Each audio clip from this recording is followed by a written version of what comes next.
Hello again, YouTube. This is Remington H, and today I just received in the mail my 20-meter hamstick. Gonna go ahead and give this a try. I have an idea of converting my HVU-100, which is configured for 20 and 40 meters right now, to a 40-meter antenna, and then using this hamstick for 40 meters. I'm sorry, for 20 meters. This is my current setup. As you can see, you've seen this before in a previous video. The top coil is 20 meters and the horizontal coil is 15 meters, but 15 meters is pretty useless. And as we go down in the cycle, I suspect that 20 meters may become somewhat questionable as well. So this antenna is capable of 40 meters using this coil and whip assembly, which you can mount to the top of the antenna.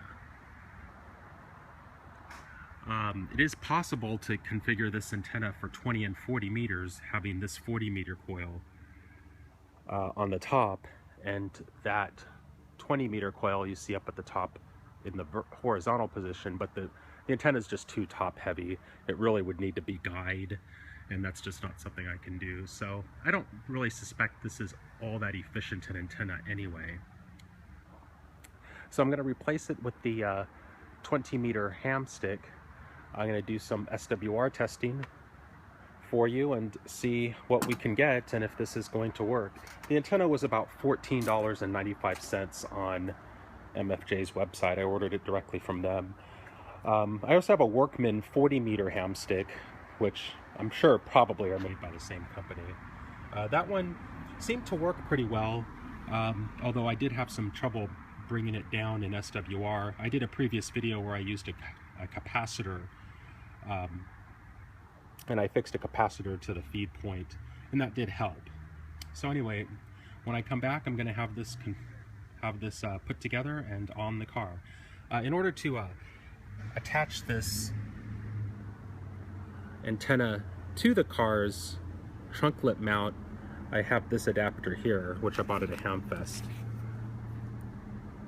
a few weeks ago. Pretty handy. So we'll see how that works. I was a bit curious if the 20-meter hamstick base happened to be the same as the 40-meter hamstick base with just different length whips on top, but as you can see, that's the 40-meter, that's the 20-meter. One's MFJ, one's Workman. They're clearly the same antenna manufacturer. But as you can see, the antennas are different.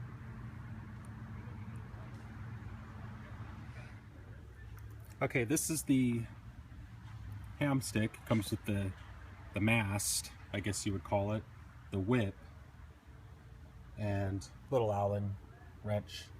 According to the instructions, insert whip into lower section about 4 inches and tighten screws. Set the screw whip assembly into the lower fiberglass section. Install a SWR meter and apply 10 to 25 watts of power and adjust SWR meter and output for lowest SWR reading. Caution, if required, cut the bottom of the whip to ensure it does not extend down into the coil. I guess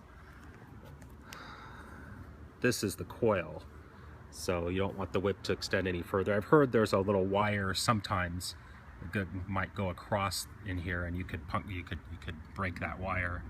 So just be aware of that. So I'm going to go ahead and measure 4 inches and assemble the antenna. When they say 4 inches, this is what they mean. At least this is what I have read elsewhere on different instructions. 4 inches. I'm going to try to hold the camera steady. I just wanted to show you for comparison, which is one reason why I do believe this is going to be a substantially more efficient antenna. It's substantially taller than the UV-100 configured for 20 meters.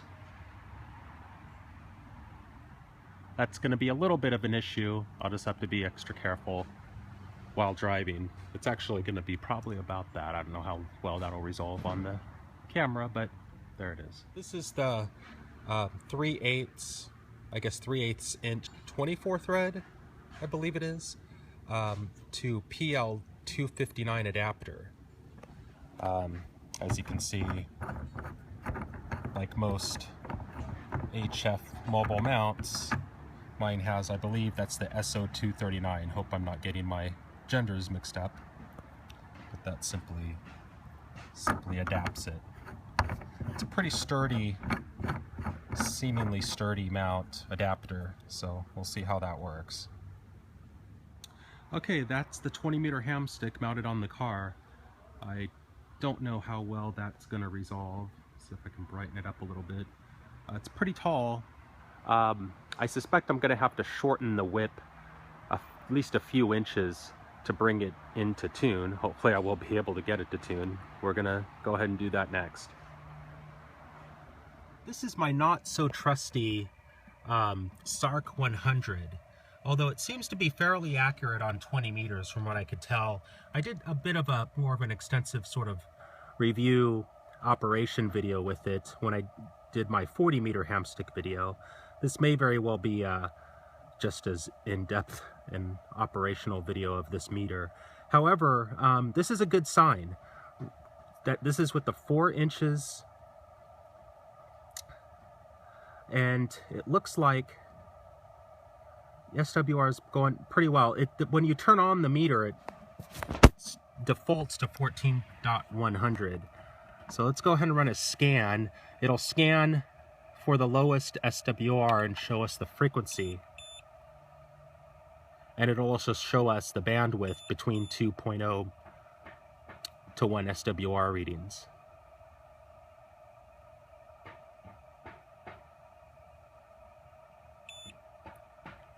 Again, boy, that's quite a wide bandwidth there at 940 kilohertz. Okay, so it looks like it's tuned for 13.850 at 1.0 SWR. I'm going to go ahead and do a reading. Actually, I'm going to go ahead and bring it down to hopefully around 14.250, 14 to 14.270 megahertz with this meter, and then once I have it dialed in here, I'll fine-tune it and check for accuracy with my more accurate Radio Shack SWR meter. Okay, I've brought it down about as far as I'm willing to go before actually having to cut the mast, or I'm sorry, cut the whip down so it doesn't extend into that coil. I'm getting less and less confident based on this meter anyway. So I think what I'm going to do is go ahead and plug it into my Radio Shack SWR meter and take an actual real reading and see how far off this Sark 100 is. I'm hoping it actually is off because I really didn't want to have to trim it. I have a big pair of bolt cutters that I usually use to do that. It's not an easy task, and I don't like trimming it because obviously once you trim it you can't go back, so we'll see. Okay, the Sark 100 is proving to be pretty accurate. I had to trim off about 3.5 inches, and I may trim off more, but I think I have it tuned. That's what it's showing my SWR is right now at 14.250.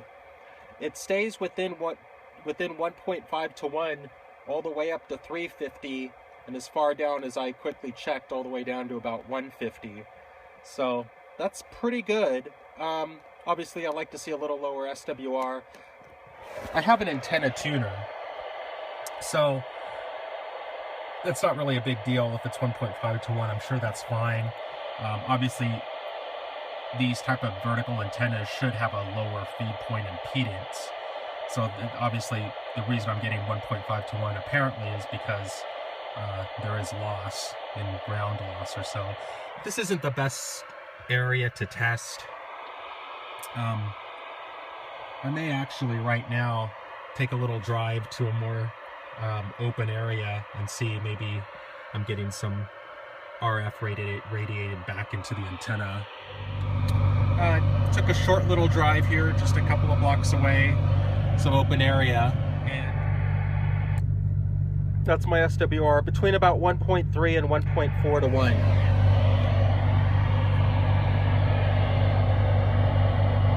So I believe it's a success.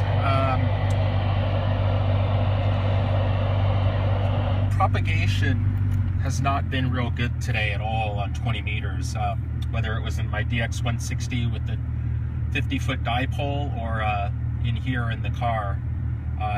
Even with the other antenna, I haven't been hearing much at all. I'm getting more noise. Well, it's okay, about the same noise, a little more noise than I was getting with the HVU-100.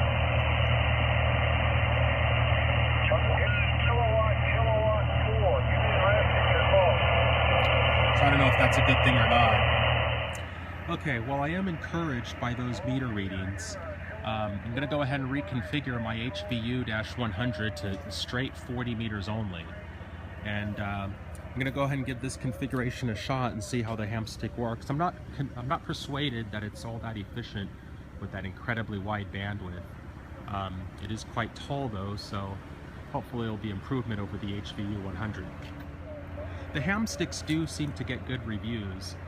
People say that they're approaching the performance of, although not quite, they're not hugely far off of the screwdriver antennas. I'm a little dubious of that claim, but I guess I'll find out in operation. It's a little tall. Hopefully that's not a huge problem driving around. I'll have to be a little extra careful. I suspect that the whip will hit branches, maybe the occasional low-hanging power line or cable or whatever, so we'll see how that works out. If all goes well, this is the configuration I expect to be operating the most with. This is the HVU-100 configured for just 40 meters. Trying to get it in the light there. It's not crazy tall, but it's probably close to, it's a little shorter than the 20 meter Hamstick actually. It's got that big coil, which apparently is more efficient having the coil configuration like that. So I'm going to go ahead and take some SWR measurements and make sure this is working okay. Okay, so in closing, pretty happy with the results so far. The 40 meter HVU-100 is showing between 1.5 and 2.0 roughly SWR at the meter, depending on the power level I'm on. When it shows 2.0 to 1 on the SWR meter, it shows about 1.5 or 1.4 to 1 on the radio's SWR meter. So I'm not really sure what's going on there. Could be that they're because of loss or something. By the time it gets to the radio, the SWR is a little lower. I'm pretty satisfied with the results. I'm going to go ahead and give this a try for hopefully permanently. Currently, I have this 40 meter HVU-100 attached. I'm going to go ahead and give it a tune here and see what happens.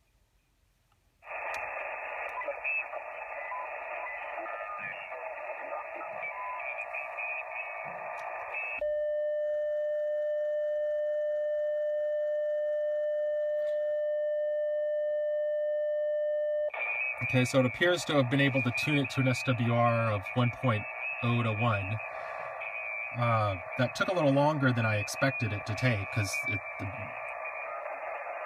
the antennas.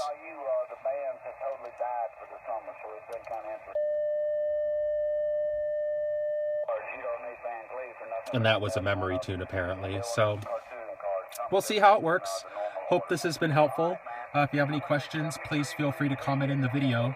And I'll say 7-3, and I'll keep you updated with anything that develops while I'm using this configuration.